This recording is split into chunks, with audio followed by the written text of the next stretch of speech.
Está no ar o Assunto Federal, conteúdo que faz a diferença. Olá, ouvinte, hoje é sexta-feira, 28 de fevereiro de 2025, último dia do mês, véspera de carnaval.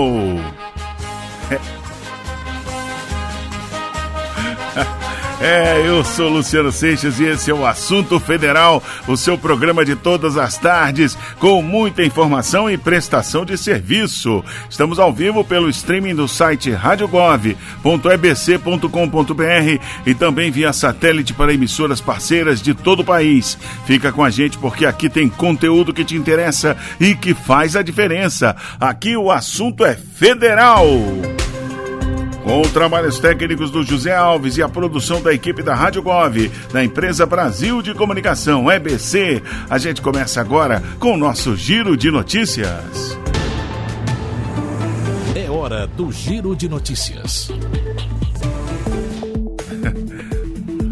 A gente abre essa edição com um registro importante. Hoje, 28 de fevereiro, é o Dia Mundial das Doenças Raras. Você sabia que existem mais de 5 mil tipos de doenças raras? Entre elas, a fibrose cística, doença genética congênita que afeta o sistema respiratório e o aparelho digestivo, e a esclerose lateral amiotrófica, ELA.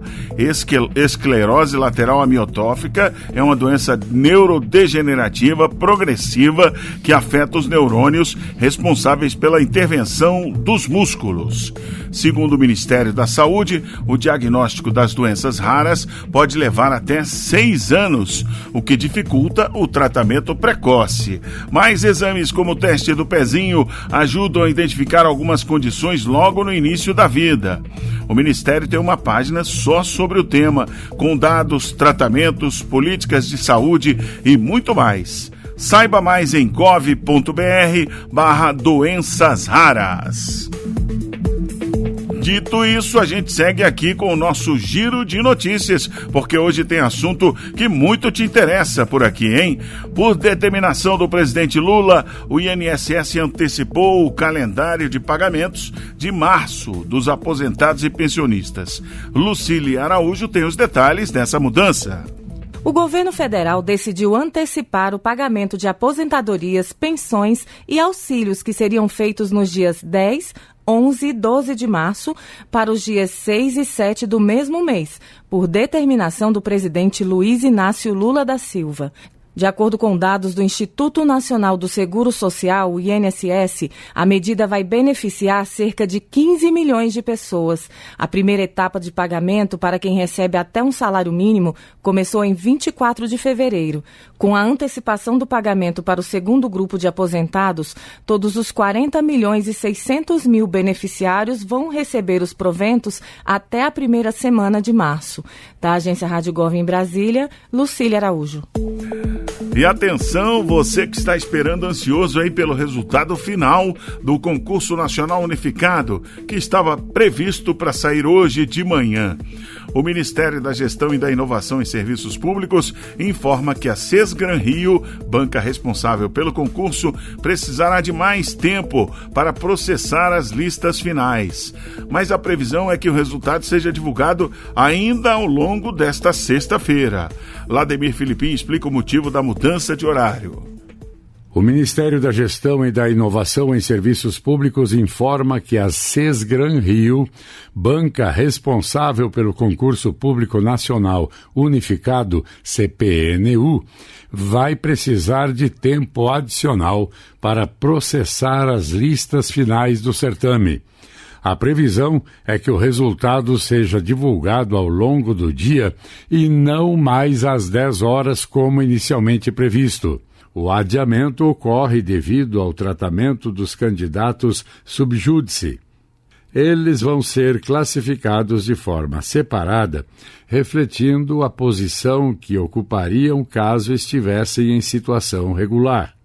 A medida segue decisões judiciais e busca garantir que nenhum candidato nessa condição ocupe uma vaga destinada a outro classificado pelo critério administrativo. Segundo a pasta, as características do CPNU exigem reprocessamento contínuo das listas, já que qualquer alteração pode impactar centenas de candidatos. O Ministério assegura que as providências estão sendo tomadas para a correta organização dos resultados. Da agência Rádio Gov em Brasília, Vladimir Filipim. E essa notícia é para todos os agentes públicos ativos, aposentados, pensionistas, anistiados e servidores líderes de equipe. Começa amanhã, dia 1º de março, o prazo para validação cadastral obrigatória. A validação do ciclo 2025 será realizada exclusivamente pela plataforma sougov.br. O prazo para o procedimento vai até 30 de abril. Fique ligado! E agora uma novidade sobre a forma de pagamento que se tornou a queridinha do Brasil, o Pix. Ganhou uma nova modalidade, o pagamento por aproximação. Quem conta pra gente aqui ao vivo como vai funcionar é a Thaísa Vitória. Oi, Thaísa, boa tarde. Boa tarde, Luciano. Boa tarde, ouvintes da Rádio Gov. Boa tarde, Zé.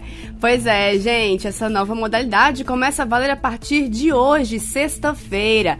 O Banco Central, que é o órgão aí que criou esse sistema, informou que essa modalidade vai trazer ainda mais comodidade, conveniência, facilidade e rapidez. Agora, pessoal, os pagamentos eles podem ser efetuados simplesmente aproximando o celular das maquininhas de cartões dos estabelecimentos comerciais. Algo similar ao que já ocorre com cartões de crédito e débito. Na prática, como é que vai funcionar? Você vai aproximar o celular da maquininha. O pagador vai conferir as informações que vão aparecer na tela. Em seguida, você vai ter que confirmar os dados e autorizar a transação, utilizando aí um dos métodos de desbloqueio do seu celular, que pode ser por senha, biometria ou reconhecimento facial. Ainda, Luciano, esse Pix por aproximação, ele funciona com base em uma tecnologia, Near Field Communication, que em português significa comunicação de campo próximo. Portanto, é necessário que o celular do cliente possua essa tecnologia e que o dispositivo do recebedor esteja habilitado para aceitar esse tipo de transação. E, Luciano, para a gente terminar, um lembrete. Para os lojistas, a aceitação por essa nova forma de pagamento pelas maquininhas, ela é facultativa, pois vai ser necessário aí habilitar o equipamento para receber aí essa nova função. Ainda hoje vai ter um boletim sobre esse assunto na Rádio Gov para orientar você, ouvinte, sobre como ativar esse recurso e quais celulares essa nova modalidade vai estar disponível. Volto com você, Luciano. Tá legal, obrigado, Thaís. Olha aí, Pix por aproximação. E agora uma outra mudança ministerial confirmada pelo Palácio do Planalto. A deputada federal Gleisi Hoffmann foi escolhida para substituir Alexandre Padilha na Secretaria de Relações Institucionais. Vale lembrar que Padilha deixará a secretaria para assumir o Ministério da Saúde no lugar de Nízia Trindade. Quem fala? José Carlos Andrade. O Palácio do Planalto informa que o presidente Luiz Inácio Lula da Silva se reuniu na manhã desta sexta-feira, dia 28 de fevereiro, com a deputada federal e presidente do PT, Gleisi Hoffmann, e a convidou para assumir a Secretaria de Relações Institucionais da Presidência da República. Gleisi Hoffmann vai substituir o atual ministro da Secretaria de Relações Institucionais, Alexandre Padilha, que foi recém-indicado para o Ministério da Saúde. A posse da nova ministra está marcada para o dia 10 de março. Da agência Rádio Gov em Brasília, José Carlos Andrade. E você aí, quais os planos para o Carnaval? A Secretaria Nacional do Consumidor alerta foliões para golpes e abusos no Carnaval. Fique atento nesse boletim do Dilson Santa Fé. A Senacom, a Secretaria Nacional do Consumidor, elaborou um conjunto de orientações para garantir que o Carnaval seja seguro e livre de transtornos. Na compra de ingressos, a recomendação é usar plataformas oficiais, exigir nota fiscal e guardar comprovantes. Caso o evento seja cancelado, o reembolso integral é garantido pelo Código de Defesa do Consumidor, CDC. No transporte e hospedagem, a Senacom orienta a verificar a reputação das empresas, ler contratos e checar tarifas extras. No transporte por aplicativo é indicado conferir o valor estimado antes da corrida. Para evitar fraudes com pagamentos, a dica é desativar a função por aproximação do cartão e ativar notificações de transações. Em bares e restaurantes, os preços devem estar visíveis e taxas extras precisam ser informadas com antecedência. Produtos vencidos ou sem procedência devem ser denunciados. A Senacom reforça que consumidores podem recorrer a órgãos de defesa do consumidor em caso de abusos. Da Agência Rádio Gov em Brasília, Dilson Santa Fé. A Polícia Rodoviária Federal já iniciou a Operação Carnaval 2025 em rodovias de todo o país. A ação segue até às 23 horas e 59 minutos de quarta-feira de cinzas, no dia 5 de março. Nesse período, os policiais reforçam a fiscalização para evitar acidentes e garantir mais segurança para quem viaja. De acordo com a PRF, o foco principal é o combate à embriaguez ao volante, além do controle de velocidade e das ultrapassagens perigosas. A Operação Carnaval faz parte da última etapa da Operação Rodovida. Se você vai pegar a estrada, redobre a atenção, respeite as regras e não misture álcool e direção. Se cuida e cuida da sua família. Atenção, papais e mamães, a vacina da gripe entrou no calendário oficial de imunização para as crianças. Claudimário Carvalho explica. A vacina da gripe agora faz parte do calendário nacional de vacinação para crianças de 6 meses a menores de 6 anos, gestantes e idosos a partir de 60 anos. Com isso, a imunização deixa de ser sazonal e passa a ocorrer ao longo do ano em todas as salas de vacina do SUS. Além dessa inclusão, o Ministério da Saúde anunciou outras mudanças. A vacinação contra a poliomielite será feita apenas com a versão injetável e substitui as doses de reforço oral. Já a imunização contra o rotavírus terá um período maior para a aplicação das doses, para assim garantir uma cobertura mais ampla. A proteção contra a Covid-19 também foi atualizada. Crianças pequenas, gestantes e idosos seguem com vacinação permanente. Outros grupos especiais, como imunocomprometidos e profissionais da saúde, receberão reforços periódicos. O Ministério informa que as mudanças foram baseadas em estudos científicos e visam ampliar a proteção da população contra doenças imunopreveníveis. Da Agência Rádio Gov em Brasília, Claudimário Carvalho. Uma portaria estabelece os valores do piso salarial da enfermagem nos estados e municípios. Até agora, o Ministério da Saúde destinou mais de 19 bilhões de reais para o pagamento de salários de enfermeiros. Lademir Filipim. Foi publicada a portaria que estabelece os valores para o cumprimento do piso nacional de enfermagem em estados e municípios. As cifras são referentes à parcela de fevereiro da assistência financeira complementar da União. O empenho e o repasse do Fundo Nacional de Saúde deve ocorrer até o último dia útil de cada mês. Até agora, o Ministério da Saúde já destinou mais de 19 bilhões de reais para o pagamento de salários de enfermeiros. O Estado de Minas Gerais vai receber um reforço financeiro superior a 2 milhões de reais, além do repasse mensal previsto na portaria. A medida ocorre em resposta a um pedido de revisão para assegurar o cumprimento do piso da categoria. Da Agência Rádio Gov em Brasília, Lademir Filipim. A tecnologia 5G avançou e chega a mais de 800 municípios no país. Claudimário Carvalho volta com esses dados. A tecnologia 5G já está disponível em 812 cidades brasileiras e agora alcança todas as regiões do país.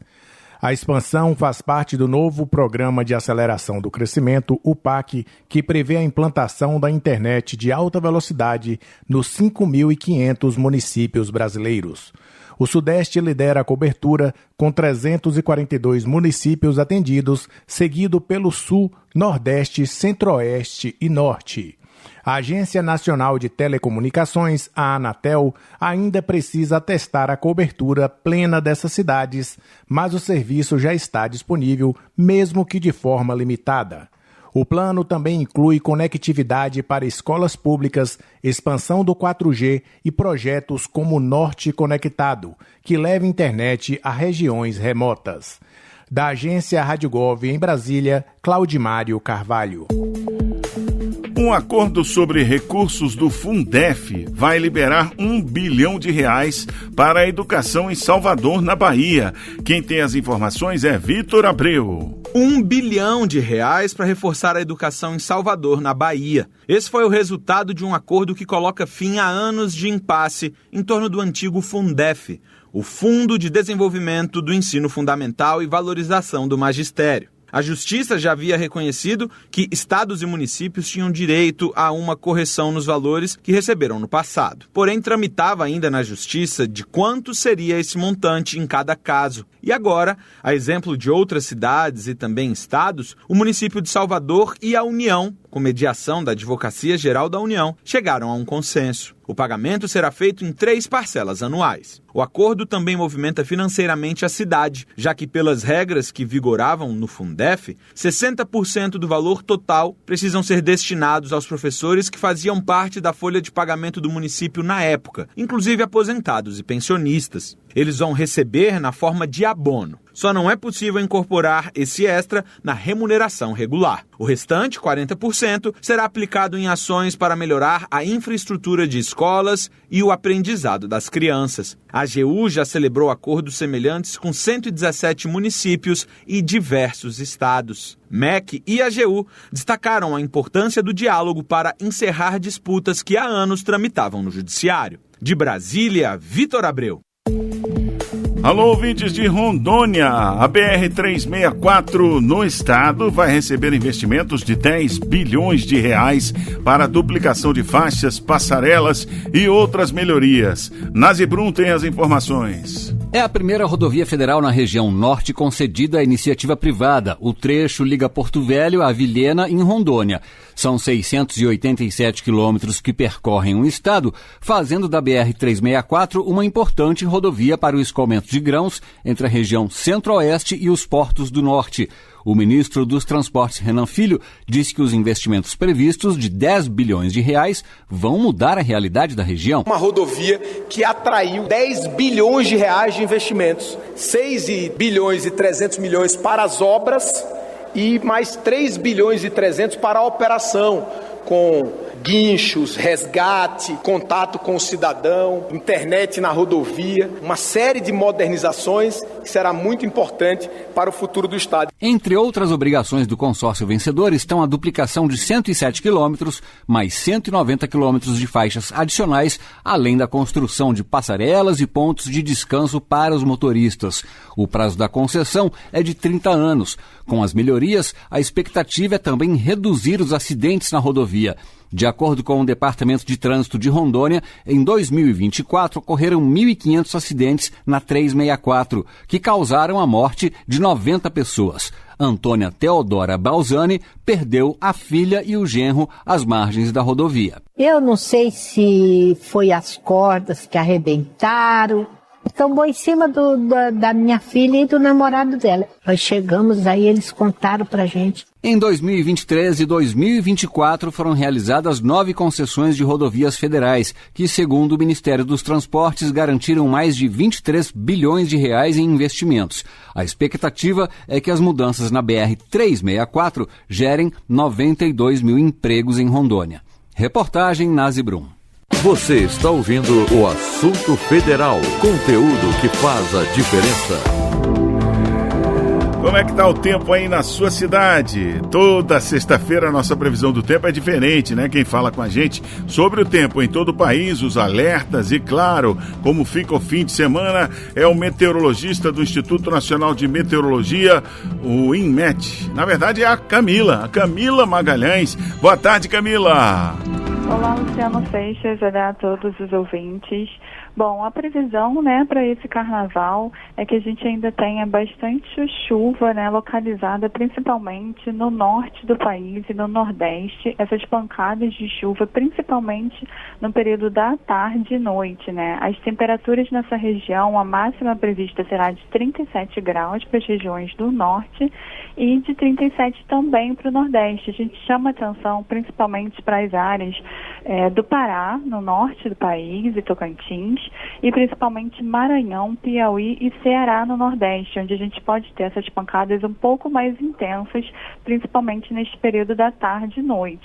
Essas condições elas vão persistir, né, ao longo de todo o final de semana, perdurando aí até segunda e terça-feira de forma localizada. Com relação ao centro-oeste, a previsão é que as temperaturas fiquem em torno de 35 graus a máxima, com umidade relativa chegando em torno de 30%. A gente chama a atenção que alguns pontos, né, não terá mais essa previsão de pancadas de chuva, principalmente ali em áreas do Goiás, né, em Mato Grosso do Sul.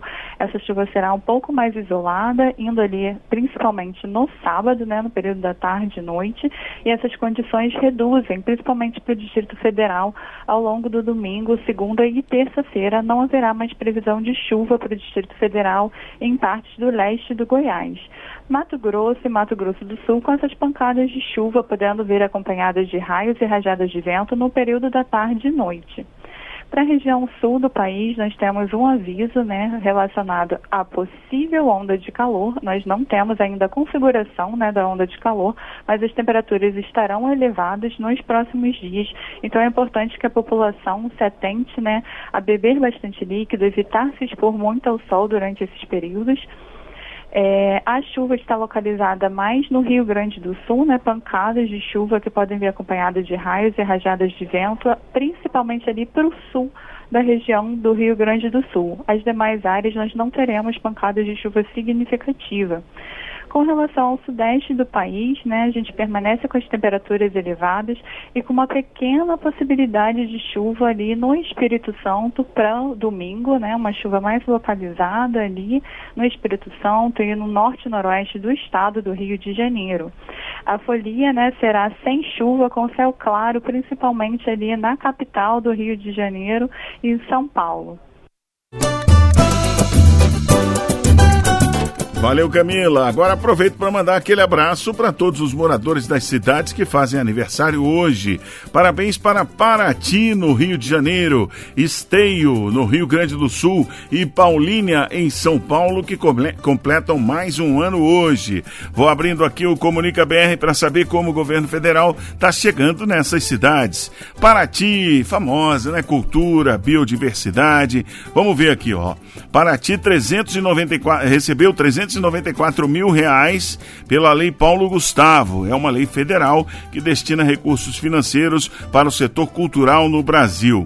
E também 336 mil reais pela Lei Aldir Blanc II, que visa incentivar a criação de trabalhos inéditos e principalmente apoiar a manutenção de espaços culturais, fortalecer os pontos de cultura, promover a diversidade cultural e ampliar o acesso à cultura. Parabéns, Paraty. Esteio, no Rio Grande do Sul, é a cidade da Expo Inter, uma feira agropecuária de destaque nacional e internacional, realizada ali no Parque de Exposições Assis Brasil. É considerada a maior feira de exposição de animais da América Latina, Expo Inter. Então, Esteio teve 72 milhões de reais liberados em 2024 em créditos produtivos ao setor privado pelos bancos federais. E 37 milhões de reais em 438 operações pelo Pronamp, que apoia o pequeno empreendedor. Também vamos falar de Paulínia, São Paulo, da refinaria de Paulínia, né, a Replan. Graças à refinaria e o polo petroquímico que estão sediados na região norte da cidade, Paulínia tem a 7ª maior renda per capita do Brasil. É cidade rica, né? Mesmo assim, tem gente que precisa do apoio do governo federal para sobreviver lá. É verdade isso, hein? 3.900 famílias recebem o Bolsa Família com benefício médio mensal de R$ 661 em Paulínia, São Paulo. Você também pode saber como o governo federal chega na sua cidade. É só jogar na internet, Comunica BR, e aí tem várias informações disponíveis para você. E você ainda vai ouvir aqui no nosso Assunto Federal, Momento Entrevista, Momento Serviço e muito mais. Fique com a gente agora pelo horário de Brasília, são 4h25. Assunto Federal. E hoje é dia de Brasil contra Fake. O plano Pena Justa não favorece o crime organizado nos presídios. Informações falsas estão atribuindo favorecimento de facções criminosas ao plano. Vamos ouvir. Brasil contra Fake.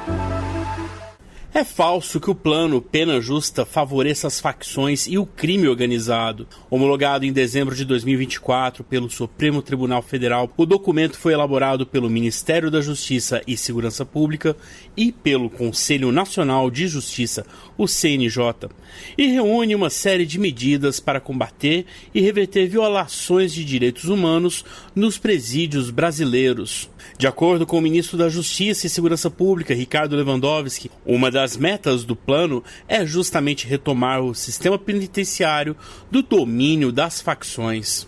Nós estamos retomando o território que hoje é ocupado pelas facções criminosas. Nós temos hoje 88 facções criminosas que tomam conta dos presídios brasileiros para que o Estado se mostre presente nesses territórios sem lei. Portanto, não se trata de alimentar os detentos com regalias, mas nós estamos agora resgatando a dignidade de uma pessoa humana que está sob a custódia do Estado. E só assim é que nós poderemos combater eficazmente as facções criminosas que hoje dominam esse sistema. O presidente do Conselho Nacional de Justiça e do Supremo Tribunal Federal, ministro Luiz Roberto Barroso, destaca que as péssimas condições dos presídios alimentam as facções num ciclo vicioso que precisa ser quebrado. É essencial para uma boa política de segurança pública o Estado brasileiro reassumir o controle do sistema prisional. E as pessoas que ingressam neste sistema, se o Estado for omisso e não acolhê-las com o mínimo de dignidade, elas são acolhidas pelas facções. E, portanto, o sistema penitenciário vive um fator de alimentação das organizações criminosas no país. E, portanto, nós temos que evitar isso controlando o sistema penitenciário. É o papel do Estado, em nome da Constituição, assegurar a integridade física e moral dessas pessoas. É o que determina a Constituição. E quem não acha isso bom não deve acusar o Supremo.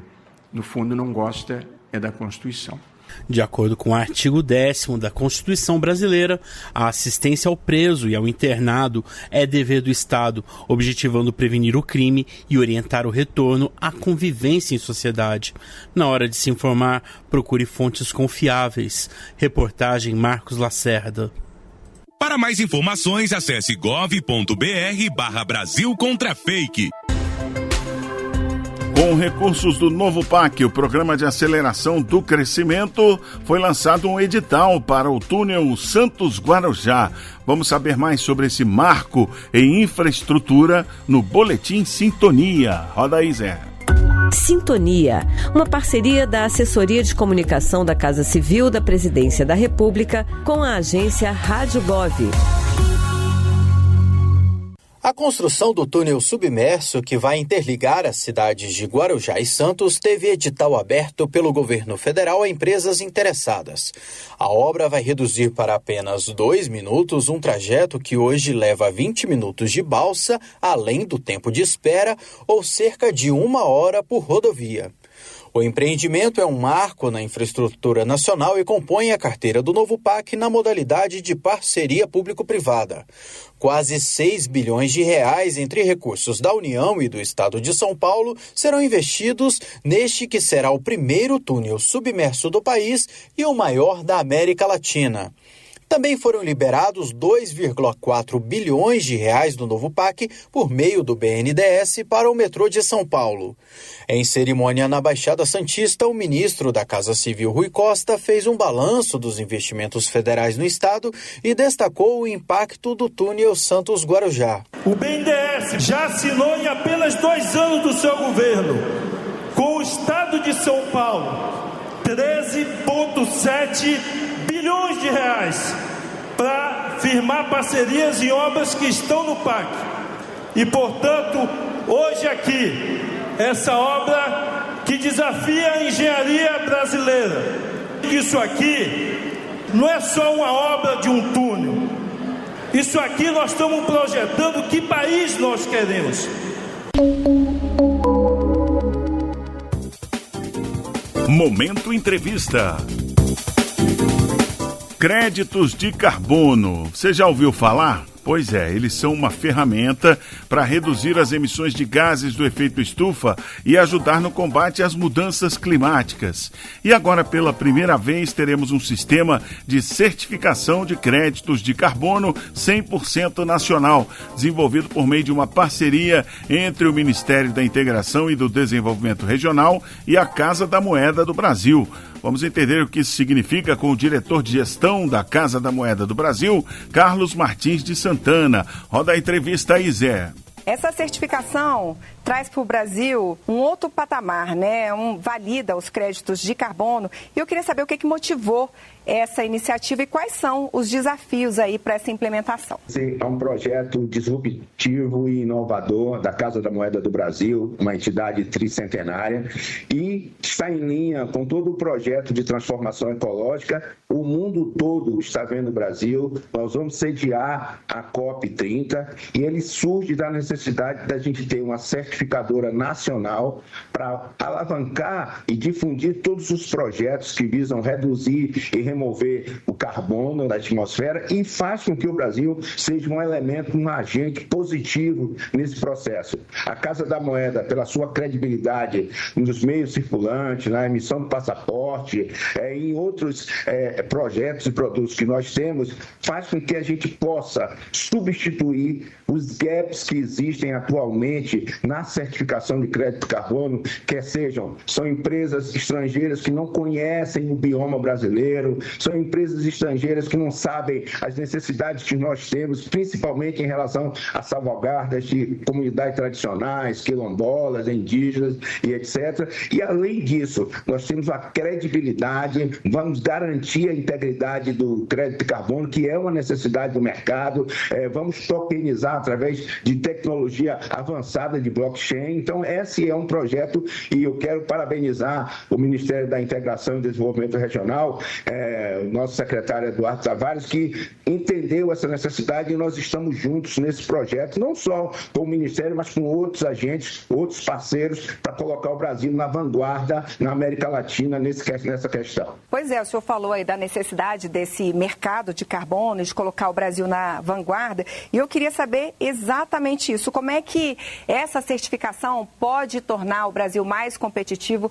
e trazer também mais investimentos estrangeiros aqui para a gente? Por exemplo, dados muito concretos que colocam que até 2030 nós teremos 30 bilhões de dólares nesse mercado de crédito de carbono, em termos globais. E o Brasil tem 15% disso, ou seja, nós estamos falando de 7,5 bilhões de dólares nessa situação. E um dos grandes gargalos hoje, eu falei anteriormente, nós temos só certificadoras nacionais que levam muito tempo, às vezes 2 anos para certificar, enquanto o mercado quer uma agilidade muito maior. E nós temos não só a credibilidade e a expertise em certificações, várias certificações, nós somos também responsáveis pelo selo de cigarros a nível nacional, ou seja, então nós temos as condições e temos a inter-relação com vários agentes, órgãos que podem podem nos ajudar em novas metodologias. Então, esse é um grave problema, porque as certificadoras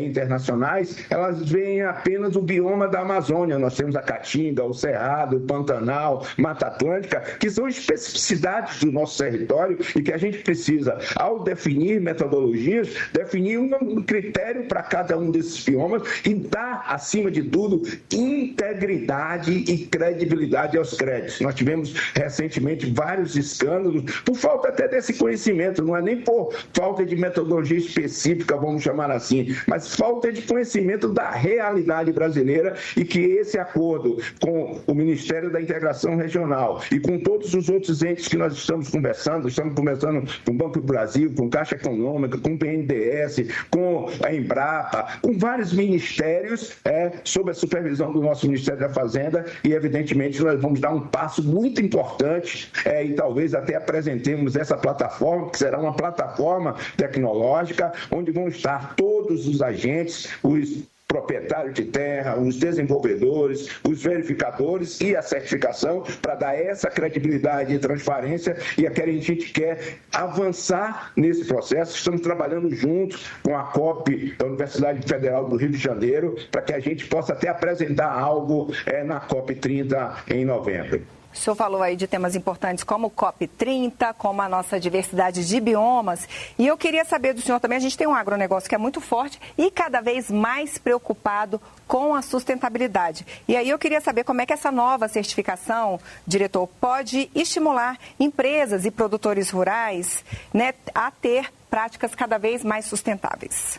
Olha, Karine, recentemente o nosso presidente Lula regulamentou o Sistema Brasileiro de Comércio de Emissões e, evidentemente, o agro não ficou nesse processo como obrigatório por questões, evidentemente, claras, questões de concorrência internacional. Nós não podemos prejudicar o nosso principal fator de exportação. Mas é claro, por exemplo, que uma certificação com credibilidade e integridade de crédito de carbono vai facilitar todo o processo daqueles que protegem as florestas, aqueles que têm projetos sustentáveis no agro. E eu tenho certeza que, mesmo não sendo obrigado, muitas empresas do agro vão aderir a projetos, vão contratar empresas para desenvolver projetos, e isso vai ser, e eu sempre digo isso, um diferencial, mais um diferencial do agro brasileiro, para que a gente possa, inclusive, fazer com que essas receitas de crédito de carbono sejam receitas adicionais e, ao mesmo tempo, tenham uma credibilidade internacional ao nosso agro. Então, essa medida vai ser uma medida muito importante. Nós estamos investindo muito fortemente nesse projeto,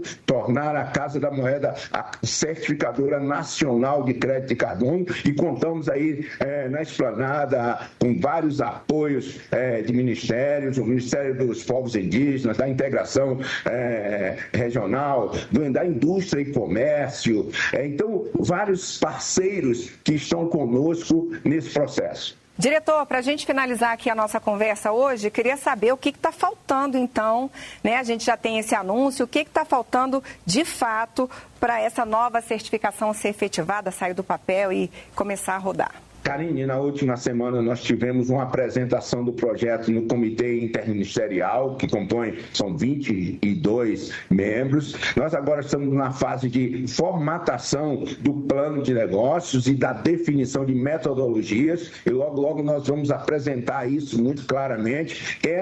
Esse protocolo de intenções assinado com o Ministério do Desenvolvimento e Integração Regional é um grande passo nesse processo, e nós acreditamos claramente que a gente vai poder apresentar essa alternativa consolidada com um projeto, volto a dizer, disruptivo, inovador e, ao mesmo tempo, que dê credibilidade e integridade aos créditos de carbono no Brasil.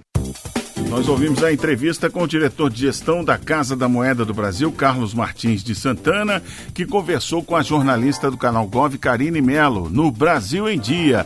Para ouvir esse e outros conteúdos, acesse radiogov.ebc.com.br. Esse é o assunto federal. Olha, crédito de carbono é um assunto importante para o mundo todo nessa questão aí da preservação do meio ambiente. São certificados negociáveis que representam a redução de 1 tonelada de dióxido de carbono. O que acontece? Empresas ou países, né, que implementam ações para reduzir as suas emissões, elas podem gerar esses créditos de carbono. O entrevistado aí falou em torno de 30 bilhões de dólares, né, que existem disponíveis, e o Brasil seria responsável por 15% desses créditos de carbono. Os créditos são negociados, é como se fosse ação, né? Só que em função de você estar eliminando o CO2 da natureza. Os projetos que fazem isso são energia renovável, solar, eólica e hidrelétrica. O Brasil tem as 3. Projetos de reflorestamento e conservação de florestas, o Brasil tem. Projetos de eficiência energética, o Brasil tem. Tratamento de resíduos, o Brasil tem. Ainda muito a desenvolver, mas tem, né? E projetos de captura e armazenamento de carbono. Olha que legal. Pega o carbono na natureza, no ar, né? Nos gases que saem, processa esse carbono, comprime e depois leva para um lugar para armazenar. Que lugar é esse? O centro da Terra. O CO2 é injetado em formações geológicas profundas, como reservatório de petróleo e gás, e aí fica aprisionado lá por milhões de anos, esse carbono lá dentro da Terra. Que interessante, né? Agora, o mais interessante, a Petrobras tem um dos maiores programas desses de pegar o gás carbônico e enfiar na terra lá, injetar na terra através dos reservatórios de petróleo e gás do pré-sal. Veja como estamos à frente nessa questão, né? Realmente temos que capitanear essa situação aí em todo o planeta. Vamos lá, seguindo o nosso assunto federal. Rádio Gov, tudo o que você precisa saber. Assunto federal. A gente traz agora um conteúdo bacana para você que explica a parceria entre órgãos públicos e as novas ferramentas que devem agilizar o pagamento de direitos. Vamos ouvir o AGU Brasil com Adriana Franzin. Pedidos de benefícios do INSS às vezes são negados por um detalhe: uma inconsistência nos dados, uma incoerência nas informações. Por parte da administração pública, o zelo é necessário para evitar fraudes, mas muitas recusas acabam na justiça. Quando o problema é repetitivo, os tribunais se atentam e formulam teses jurídicas para aplicar a todos os casos semelhantes. Mas essas teses levam anos para se consolidar e efetivamente resolver os conflitos. O que fazer então? Escuta só essa história. A gente percebeu que 60% das pessoas que ajuizavam ação judicial para ter o seu salário maternidade reconhecido, na realidade elas tinham direito e o indeferimento decorria de um erro da forma como a pessoa respondia, porque a pergunta estava mal formulada. Olha que coisa simples. Isso tinha viés. Então a pessoa respondia errado, porque a pergunta era uma pergunta que gerava uma interpretação que muitas vezes gerava erro. Quando chegava na justiça e a gente rodava em outras bases de dados toda a situação do segurado, a gente falava, não, ela tem direito. E ela respondeu errado. E como isso começou a ser muito recorrente, a gente olhou e falou, porque a pergunta está mal feita. Então nós buscamos o INSS que mudou o formulário. E com isso a gente diminuiu 60% do ajuizamento de processos, uma questão tão sensível que é o salário e maternidade, que não precisavam ser ajuizados se a gente tivesse essa conversa. A questão que gerou problemas era sobre benefícios anteriores já recebidos. E agora, além da reformulação da pergunta, foi acrescentada uma explicação para não haver mais dúvida. A Adriana Venturini, que coordena a Procuradoria Federal da AGU, citou esse caso para exemplificar como é possível, com medidas simples, resolver problemas gigantescos da administração pública. O objetivo é não parar por aí. Partindo do princípio que a solução vem do diálogo, a Advocacia Geral da União criou um comitê permanente com representantes de vários órgãos. É dessa troca de ideias, com foco no cidadão, que virão mais soluções inovadoras. O grupo se chama Efetiva Prev. É um comitê permanente que garante uma interlocução entre os órgãos de consultoria, de contencioso e da própria administração para internalização de entendimentos jurídicos. Então a gente quer de fato mudar a norma. Então a ideia com essa efetiva prévia é a efetivação de entendimentos por parte da administração, melhoria dos seus fluxos a partir de um feedback do contencioso para o consultivo e interlocução com a administração. A portaria para consolidar o Efetiva-Prev já está no forno e os trabalhos já estão em andamento. Do ladinho dessa, outra iniciativa da AGU que já está em prática é a Pacifica. A estratégia é um pouquinho diferente, mas o objetivo é o mesmo. Então a gente antecipa essa discussão, porque teses jurídicas que às vezes demoram 10, 15, 20 anos para serem decididas pelos tribunais superiores. A gente vai antecipar essa jurisprudência, esse posicionamento e vai reconhecer administrativamente esse direito ao segurado. Mas a gente quer só reconhecer e falar, olha, você tem direito, como é que você vai fazer valer esse direito? Essa é a beleza do Pacifica. É aproveitar esse papel central que a AGU tem de articulação interinstitucional, e nós fizemos parcerias com o Ministério da Previdência Social, com o próprio Instituto Nacional do Seguro Social, e ao mesmo tempo que esse direito for reconhecido, ele vai ser implantado. Então já conseguimos fazer uma conversa entre os sistemas da AGU e da Dataprev para que assim que o procurador entenda que aquele direito deve ser reconhecido, o benefício vai ser automaticamente implantado na folha de pagamento do INSS para garantir a transferência da renda para o segurado. Esse trabalho é muito necessário por conta do volume absurdo de demandas que não param de chegar. Grande parte dessa epidemia de judicialização, ela decorre das ações previdenciárias. Para se ter ideia, alguns anos atrás eram 700 mil requerimentos administrativos por mês junto ao INSS. Hoje em dia o INSS recebe 1.400.000 requerimentos administrativos. Se a gente fizer um cálculo conservador, 5% dos indeferimentos vão gerar um processo judicial. Isso demanda uma mobilização de todos os recursos estatais para poder atender um direito que, para mim, é um dos mais fundamentais, que é o direito à seguridade, à subsistência daquelas pessoas que mais dependem do Estado brasileiro, que são segurados no regime geral da Previdência. O que a AGU, essa AGU moderna, está fazendo? Tem uma lei, a Lei da Mediação, 13.140 desde 2015, e ela diz que a advocacia pública ela pode fazer transação extrajudicial. Então vamos pensar comigo, por que a gente vai esperar uma pessoa que teve seu benefício indeferido, que buscou a justiça, ter esse benefício deferido pela justiça, gerando uma dispersão de gastos, um custo para a administração que seria dispensável, fazendo com que aquela pessoa em situação de vulnerabilidade tenha que arcar com os custos do processo. Não estou falando do processo da justiça gratuita, mas os custos com contratação de advogados para haver reconhecido um direito que o Estado brasileiro devia fazer. Então a gente criou a Pacifica. A Pacifica ela é o anagrama de uma plataforma automatizada de conciliação individual e final de conflitos administrativos. O que esse nome quer dizer? Que por meio eletrônico, cada indivíduo ele pode buscar a conciliação, o atendimento de seu direito com a administração de forma individual e final.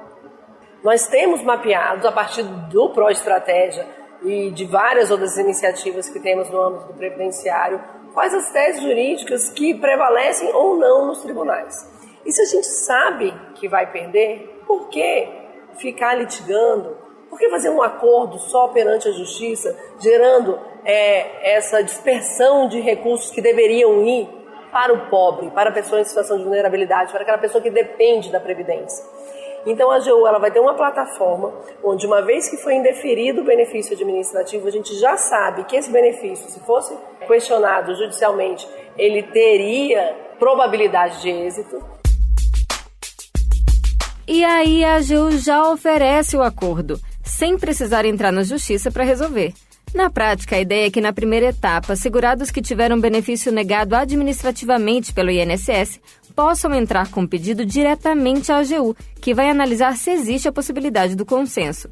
De início, vão entrar os casos de previdência, mas a intenção é que a ferramenta seja usada na solução de litígios entre cidadãos e o poder público em diversas outras áreas, por exemplo, nos casos que envolvam saúde e direito de servidores. Já pensou no quanto dá para simplificar e resolver mais rápido tantos problemas que afetam as pessoas? A AGU está pensando. Quanto mais simplicidade, ai, ai, melhor o nascer do dia. Com os trabalhos técnicos de André Menezes, de Brasília, Adriana Franzin. A a sensação de alegria, de felicidade. O peito hoje ainda acelera quando fala Minha Casa Minha Vida, que eu sei que é minha, né? É uma casa, um sonho de qualquer pessoa. O Minha Casa Minha Vida voltou trazendo dignidade para as famílias. Mais de 1.250.000 casas contratadas. Superamos metade da nossa meta em 2 anos de governo. Essa é minha casa, minha história de vida. Todo dia a gente faz um Brasil melhor. Saiba como ter acesso ao programa em gov.br/cidades. Ministério das Cidades, Governo Federal. Você está ouvindo o Assunto Federal. Olha, ontem foi o Dia Nacional do Livro Didático e a gente não poderia deixar passar em branco aqui no Assunto Federal, né? Até porque o livro didático é essencial para o processo de ensino-aprendizagem. Roda aí o Boletim MEC, Zé.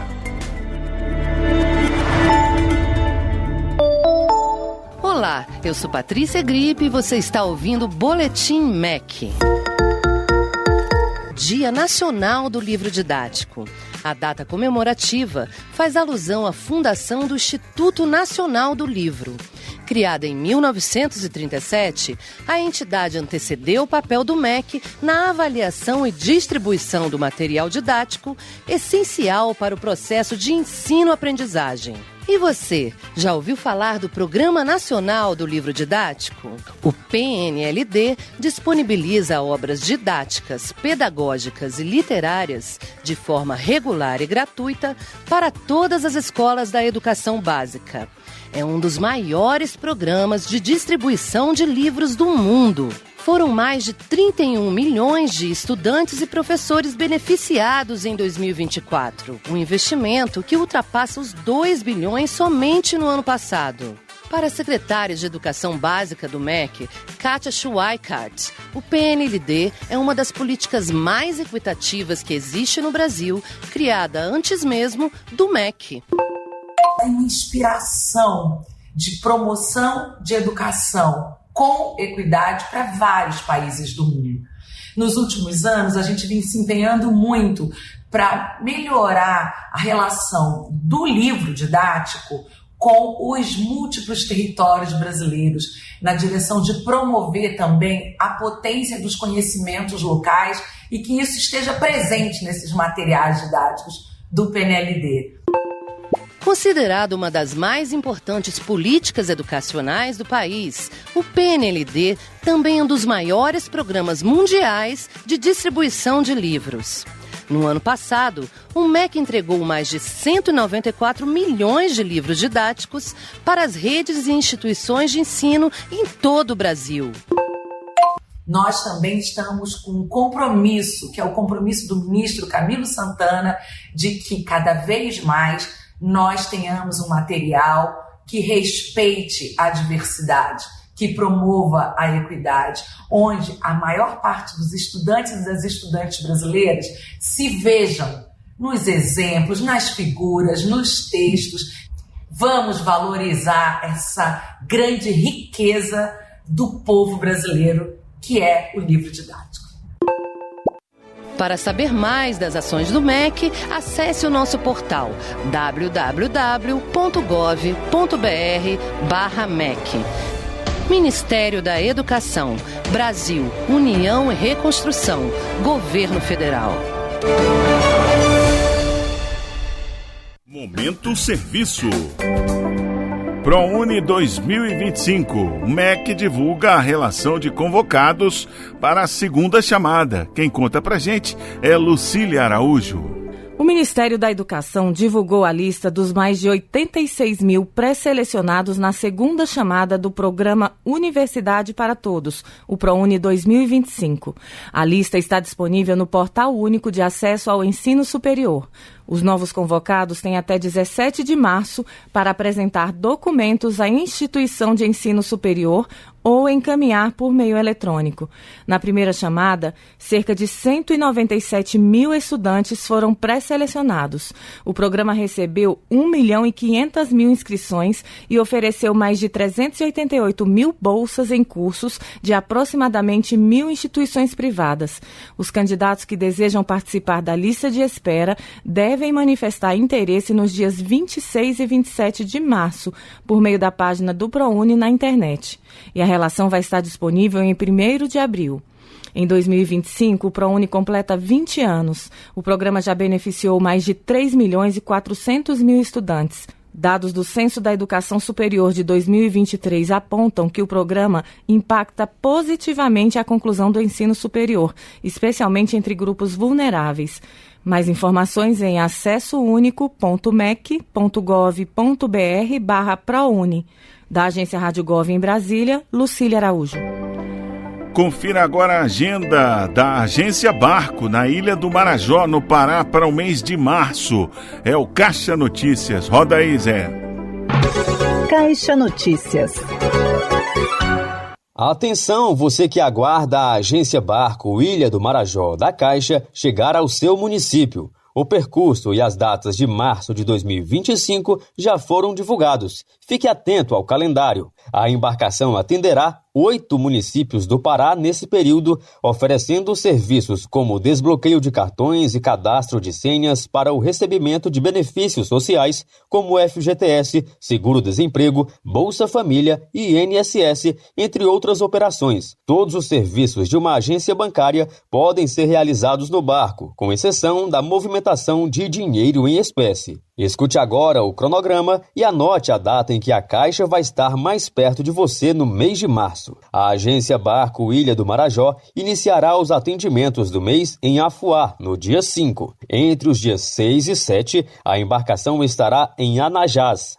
A partir do dia 10 de março, os serviços serão oferecidos à população de Bagre, onde a embarcação permanecerá até o dia 11. No dia 12, os moradores de Oeiras do Pará serão atendidos com os serviços da Caixa. De 13 a 14 de março, será a vez do município de São Sebastião da Boa Vista receber a embarcação. Já entre os dias 24 e 26, a Agência Barco estará ancorada em Soure, antes de seguir para Ponta de Pedras, onde permanecerá do dia 27 ao dia 28. A última parada do mês será em Muaná, onde a embarcação prestará atendimentos de 31 de março a 1º de abril. O horário de atendimento será das 9 horas da manhã às 3 horas da tarde. Para mais informações, acesse caixa.gov.br. Olha, deve sair ainda hoje a medida provisória com medidas sobre o saque aniversário do FGTS. A gente já falou disso aqui essa semana, né?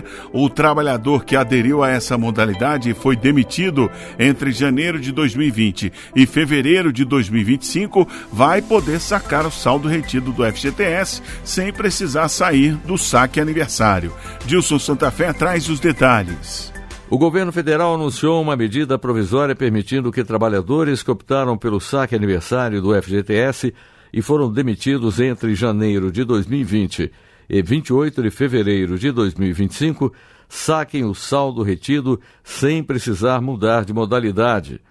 A medida tem caráter excepcional e não altera as regras do saque aniversário que bloqueia o saldo para quem é demitido.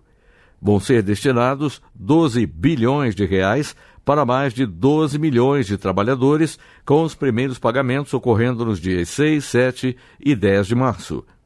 A primeira parcela, de 6 bilhões de reais, vai beneficiar aqueles com saldo de até R$ 3 mil, enquanto a segunda parcela, também de 6 bilhões de reais, vai ser paga em junho.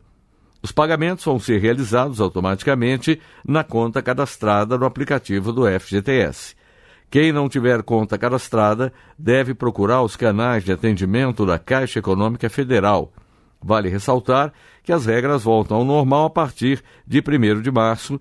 Quem aderir ao saque aniversário e for demitido vai ter o saldo bloqueado novamente, podendo sacar apenas a multa rescisória. Da Agência Rádio Gov em Brasília, Dilson Santa Fé. E está chegando ao fim o nosso assunto federal. Se for pegar a estrada nesse carnaval, não beba, faça um trânsito mais seguro. Eu só volto na quarta-feira, mas segunda-feira a Ana Gabriela Salles estará aqui com você ao vivo, 4 da tarde, com muita informação que faz a diferença no seu dia a dia. Um ótimo feriadão para você. Rádio Gov, tudo o que você precisa saber. Você acabou de ouvir o Assunto Federal com Luciano Seixas. Uma produção da Rádio Gov, da empresa Brasil de Comunicação. EBC, de segunda a sexta, às 4h. Fique ligado nas notícias que impactam o seu dia a dia e na prestação de serviço para todo o país. Rádio Gov, tudo o que você precisa saber.